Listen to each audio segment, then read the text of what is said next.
Good morning, John. I'm here to debunk a myth. A myth that we probably all believe. It's a simple statement that is really hard not to believe knowing what we know.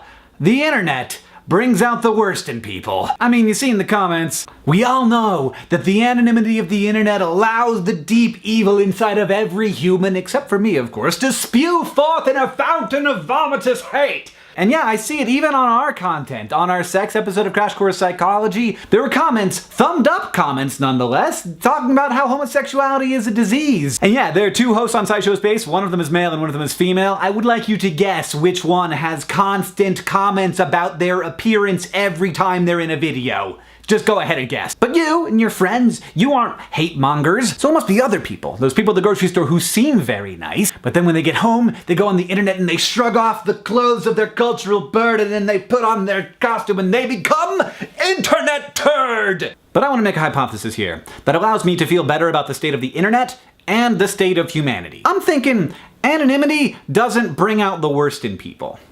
It just brings out the worst people. Imagine, if you will, a D-bag. This person goes on the internet and he says nasty things to people. He's racist and he's sexist. He doesn't have a lot of friends because he doesn't like people, and people also don't like him.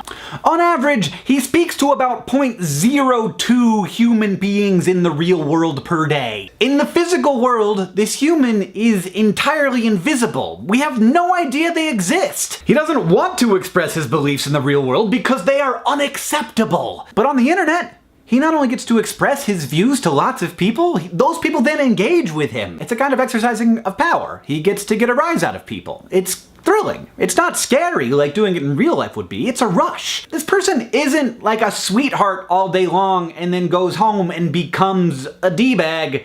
He's a D-bag. The reason you don't run into internet trolls in real life isn't because they're normal people with deep evil inside of them. It's because trolls don't talk to people in real life because nobody likes them. This is, of course, all of this, by the way, this entire episode is conjecture.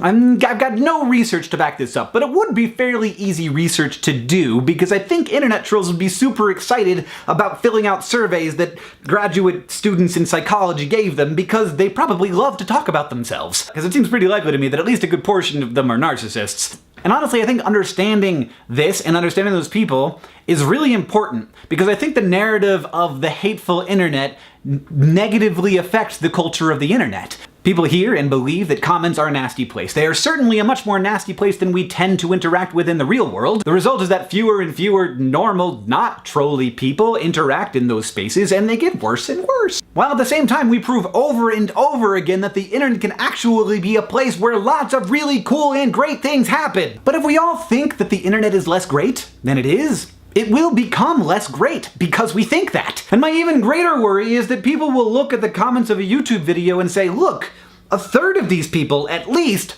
are just terrible. They're bad people. And then by extension, those people will assume that a third of all people are terrible and that all social spaces are hostile and antagonistic, which is very not the case. What we're looking at down in the comments is extreme selection bias. People don't want to comment because it seems like a hostile place, so only hostile people comment. Also, on any YouTube video, you've got a lot of people watching it. Just imagine for a moment that 100,000 people gather in a room. It's a stadium, a very large stadium. Now, what are the odds that there aren't gonna be some bad people in that room? Zero. They're gonna be bad people in that room. So it shouldn't be too much of a surprise that when 100,000 people watch a video, some of them are gonna be racist troll turds, and they're gonna leave mean, nasty comments. Now, a big problem here is that YouTube has lately been promoting discussion rather than how many people thumb up a comment. So a comment will end up way at the top of the video because lots of people are discussing that comment. That isn't usually because there's a good discussion happening there. It's usually because that first comment was extremely inflammatory and wrong, and people are arguing about it. And the trolls are loving it. That's an algorithmic problem. I don't know if they know about it, but it seems pretty obvious. It's totally feeding the trolls. Like, the whole point of a troll is to try and get discussion because they want to get a rise out of people, they want that rush, and they want some human interaction, which they don't get in the real world because people don't like them. Let me guarantee you, as a person who has met a number of people, most of them, like 90% of them, are good. They're good people! Not because culture tells them to be good, not because they're afraid of being found out and they're waiting for that moment where they can be anonymously evil, but because they're people, just like you and just like me. John, I'll see you on Tuesday.